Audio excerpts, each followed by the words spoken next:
Good morning, everyone. I am going to show you how to create a Canvas assignment using Kami as an external tool. And as a reminder, Kami is a tool that allows you to take any document and convert it into a PDF that can be annotated. So I'm going to just jump into the course that I teach to show you what to do. Once you're in that course, you're going to go over to modules. And you are going to, I would suggest adding a new module for this, since what I'm showing you is for the AUP, and then you would know where it is at all times. And you could just add the module and call it acceptable use policy, and go ahead and add that module. It'll go to the very bottom. And I'm not going to publish it because I don't want my students to actually see this. You're going to hit the plus button, and we're going to create an assignment. We're going to call it the acceptable use policy. And now that we've created that assignment, you want to click on it and go into edit. And so what you're going to need to do is probably type a few instructions right here as to what you need the student to do, because the parents are also going to do this. So you may just simply want to say, please read this acceptable use policy through with your child and sign at the bottom and have them submit it. And so what we're going to do is, obviously it's not worth any points. It doesn't matter what assignment group you put it in. You just want to make sure if you are using the grade book, you don't want to have it in an assignment group that will impact grades in any way. The important part here is under submission type. So we're going to go to external tool under submission type. Then we click on find. And it's in your Google Drive because I've already asked you to put it there.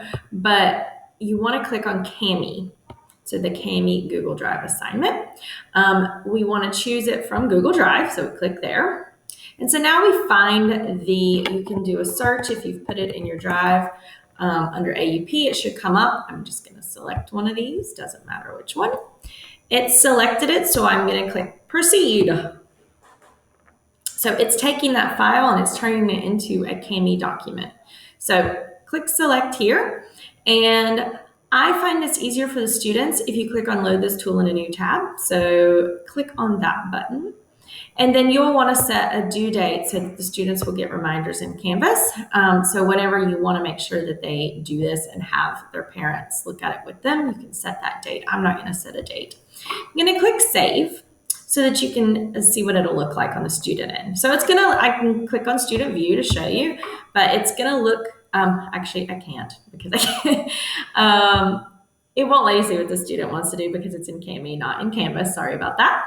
But I'm going to click on it and show you what it looks like in Kami and what you can do. So the students would read through this with their parents. You may have them go ahead and sign it in the classroom. You really should go over it with them in the classroom and then have them sign it at the bottom. Now, the way we do signatures first they're going to use a text box over here to the left. They would just click somewhere and start writing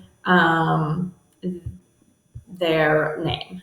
Okay, so they would, if it was my daughter, for example, she would type Sydney Loyola, and then she would put grade 5, and then her teacher is Candace Kahn. Okay, and she would type all that out. Now, the student signature, the signature is actually really easy in Kami, and one of the reasons we want you to use this tool. If you go to the very bottom, you can show your students that there is a signature button here. I've already drawn a signature before, so I can just select it. But if not, they can just click draw signature and draw it right here on the page. So then it selects it and I can just put my signature, just click to drop it in somewhere, and that's how easy it is to sign this. So you are welcome to send this to the parents to show them how to do that, but it's a pretty easy process. And then once you are done, when the student is done on their end of the Kami document, there will be a submit button in the upper right hand corner, and they can submit it. And then you will, once they start submitting it, when you're on your home page, and you can see over here to the right that I have a to-do list, I have something that I need to grade for my class. It'll look the same way for you. On your to-do list, you'll see the AUPs coming in, and you'll see the number of them that have been turned into you. So if I wanted to then grade that, I would click on it and it takes me to SpeedGrader, and I can just look through and see which students I'm still missing so I could reach out to those families to make sure that they turn in the AUP as well. Well, thank you for your time. And of course, reach out anytime if you have additional questions about this.